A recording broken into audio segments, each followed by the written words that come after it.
Hi guys, আজকে আপনাদের সামনে একটু ওষুধ নিয়ে এসেছি। বাচ্চাদের পায়খানার ঔষধ। এর কম্পোজিশন হলো নরফ্লক্সাসিন, মেট্রোটিনাজল, ডিমাটিন সাসপেনশন। এটা পাতলা আমেশা পায়খানা হলে বাচ্চাদেরকে ডাক্তার দিয়ে থাকে। এটা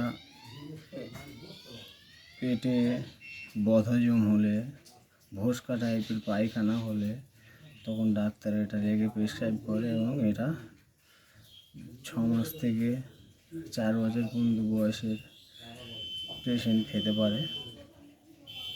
এটা খেলে খুব তাড়াতাড়ি রিলিফ পাওয়া যায়। এটা বিভিন্ন রকম ব্র্যান্ড নেমে আপনি পেয়ে যাবেন। এইটার নাম হলো জিলপি।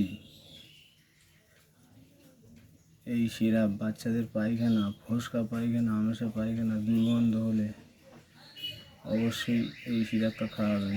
দয়া করে আমার চ্যানেলকে সাবস্ক্রাইব করে দেবেন।